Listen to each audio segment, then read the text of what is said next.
involved with. Yeah. Oh, we'll have to. Can we watch them, or do we have to join, or what do we do? Yeah, it's good. All the proceeds go towards the NHS, and on my Twitter there's a link to it. It's a really strange thing. It's almost an audio book, but it's got our cameras for a Zoom chat as well. So Okay. you can either watch it and you can watch the actors on the screen, or you can just put it somewhere in your living room and do it as a normal audio read. But yeah, it's able to be watched live, but it's also able to be to Yeah. watch on demand when you want. But yeah, yeah, like I said, that's been keeping me busy. Oh, we'll have to find it. Oh, amazing. So, what I really wanted to do was ask you about Natasha's book and Speak Out Like Brenda campaign. Yeah, cool. What intrigued you into doing a monologue from the book?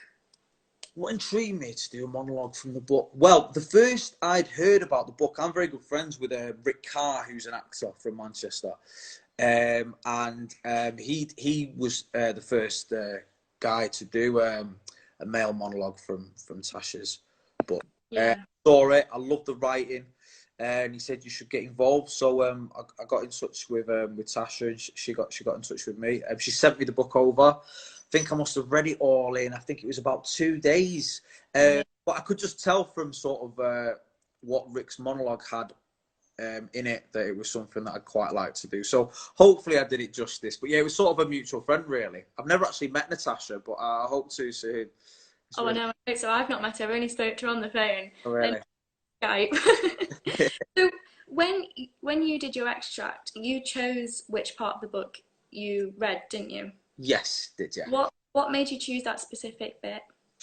Um, First of all, it wasn't easy to pick the bit because there were so many different parts of it that I liked and that I thought, oh, I could have a go at that. That would be great. Do I go down that route? Do I go down this route? I guess the reason why I picked the section that I picked is obviously Natasha still does a Kundalini yoga, and Yeah. that's one of her sort of outputs for her energy. So it was an important, I suppose, moment in her life, sort of the first time she did it. It was also filled with a lot of humour. Mm. I think the book in general is filled with, and I do quite like acting with humour, and she's very sort of real and raw in her words.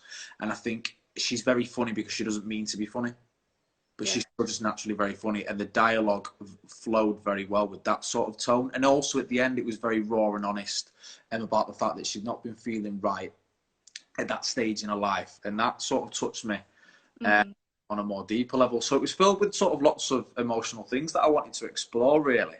But it read very well. When you read things in your head, sometimes you sort of, it just naturally flows. And that particular page, I remembered that particular page. So yeah, I suppose that's the reason. But like I said, I could have done a lot from it, I guess.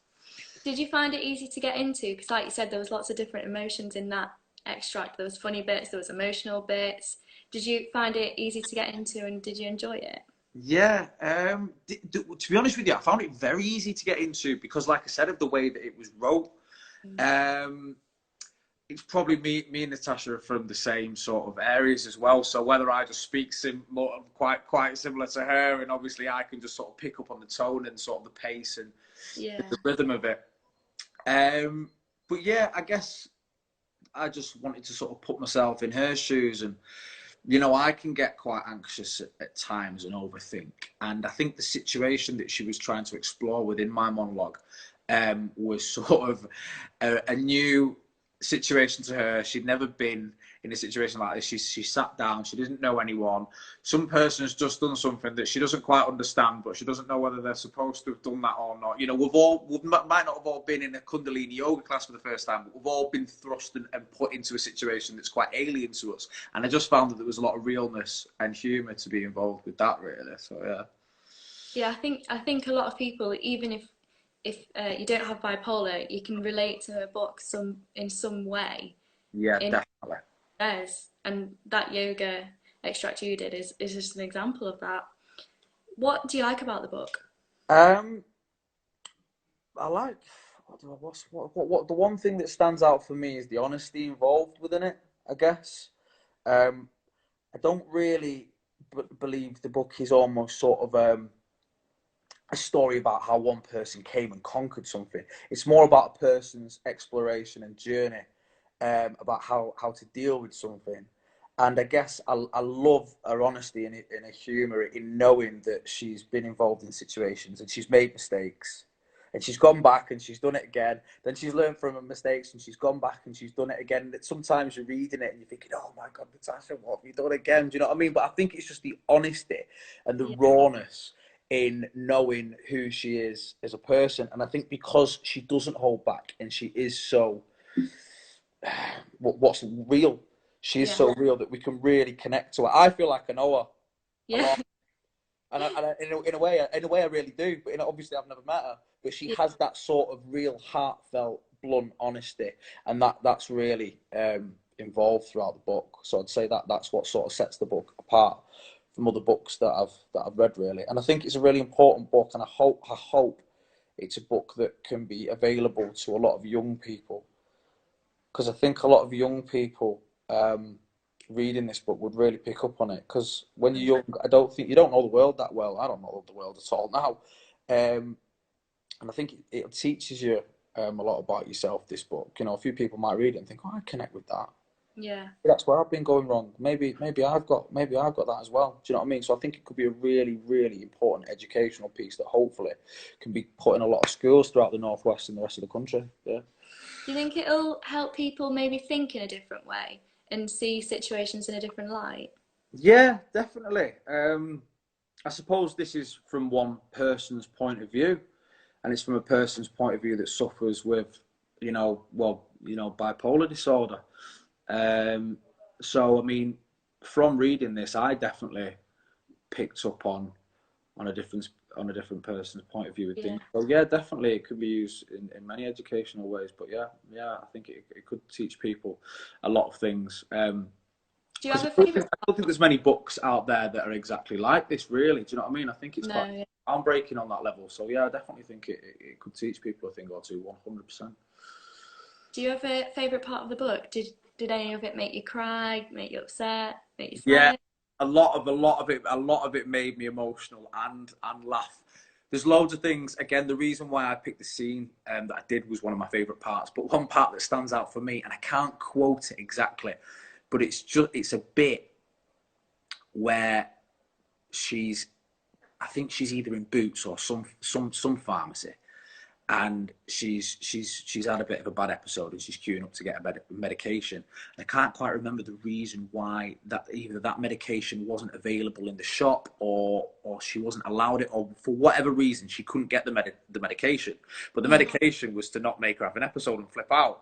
But because she wasn't getting the medication, she was having an episode and flipping out, and it was just a real raw sort of, oh my God, it's funny but it's not, and it was just such a something that you could just really, really, really see in your mind, just a proper real situation. So I remember going, God, I can just imagine what that situation would be like for that person.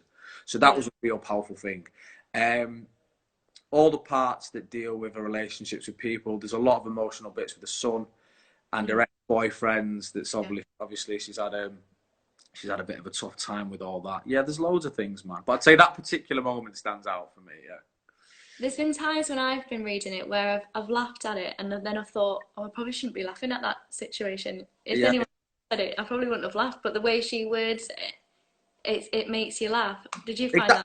Well, that's what I was saying before. It's funny because she doesn't mean to be funny. In fact, it's more funny when someone has absolutely no idea. And she's obviously, she strikes me as a very humorous, real person, the life and soul of a party. I bet she has plenty of people laughing at any particular time, even when she doesn't want to. Do you know what I mean? So I think that's what's really good. The books, it's real on a lot of different levels. Yeah. Now, with our Speak Out Like Brenda campaign, the main reason we're doing it is to encourage people to speak out like Brenda. Why do you think that's important? What, to speak out in general? Yeah, to speak out, and a lot of people are embarrassed by how they feel, and if they have a mental health illness, they might not tell people because it's a bit of a taboo subject, and people just don't talk about it like they should.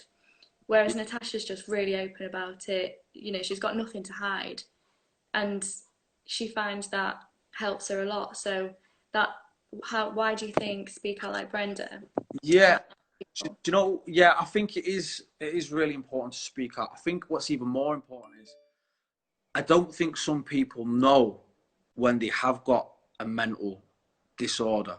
So I Mm. think the first thing that is really important for people is to speak out when they're not feeling okay. Because I think sometimes it's not a case of going, oh, I should speak out because I've got anxiety or I've got bipolar disorder. It's so I should speak out because right now I don't feel okay. And I think not a lot of, especially young people, know when they should feel okay or they shouldn't. Mm. It's like, God, I'm not going to tell people because, I mean, because I'm not feeling okay, that's obviously a problem to do with me or something that I've done. They might not even be apparent to them that they've got Mm. a mental health problem. So I think the first thing is to address when someone isn't feeling okay. And I Yeah, think the book really, really does that. definitely. And your video at the moment, I looked this morning, it has, I think, over 14,000 views. Was How it? does it feel knowing that you might have helped people seek help? Um, yeah, do you know what? It's obviously good. For the, I guess the start of what I thought you were about to say was the fact that 14,000 people have viewed it. Well, Terrifies me, to be honest. But yeah, I mean, like you said, if 14,000 people have watched it and one person's sort of gained something from it, then that was the reason why the video was put out, really. So yeah, I guess it is. You know, that's the most important thing. So if it has helped anyone, um, that's the best thing I could have heard, I guess. So yeah, that's what it's there for. So hopefully it has. fingers crossed. Well, since we started doing the monologues and posting them, we've Yeah. had God knows how many messages from people just wanting to speak about how they're feeling, or asking where they can get help from, or what Natasha did to get help. And since that's all since from the monologue, so I think they've definitely had a big impact on people. Oh, that's great. Really That's do. right. It's not just my monologue as well. There's loads of others. Oh yeah, there's Great. lots. Have you watched any of the others? Yeah, I've watched them all. Yeah, so I'm in very good company with the people that have done them, and hopefully we get many more because, like I said, the Tasha's book's full of brilliant. It could Yeah. be used. I did a few drama school auditions back in the day. You know, we took extracts from books and plays and stuff like that. So the book really could be used on levels such as that. There's so many great extracts. So yeah, hopefully I'm the first of many because yeah, more definitely need to be put out. And I don't know if you've seen, we've recently, I think it was Wednesday or Tuesday, we had a Speak Out Like Brenda playlist come out on Spotify. I don't know if you've seen it on our social media. I didn't catch that. What's on the playlist? Oh, everyone's on it. We've got Florence and Machine, Tom O'Donnell, Elbow, The Killers. We've teamed up with a company in London called Sound Lounge, Cool. and they've made us a playlist. So you'll have to go and have a look and find it. I'll have a look there. Have you got some good tunes on it? Yeah. Good, really good, yeah. Take a look into it. Hopefully we'll have some more big ideas of them coming that you Cool. could be on board with. But Yeah, yeah, go and check out our playlist. It'll be great. I'll do so. I need some new running tunes, so I'll check out that definitely. Yeah, you could use it on your bike rides. Exactly. Oh, brilliant. Well, I hope the Speak Out Like Brenda campaign can carry on and you can keep getting involved. Definitely, man. I think you know what I love to get involved with campaigns such as this because I don't think there's enough of them, and I think it's a really important topic. So whatever I can do to help, I'm on board. So you just let me know. We will do. So, Thank you so much, Joe. no, thank you very much, Anna. Thank you. I hope you achieve everything you guys want from this book because it really does deserve it. So thanks for getting me involved with it as well. I appreciate that. Thank you. Our pleasure. Thank you so much. How do I get off this live chat now? This is the bit where I That's ruin a good it. question. Hang on, I think I can end it. Go on. Bye. Brilliant. Thank you, Anna. Take care. I'll see you soon. Bye. Bye bye. Bye bye.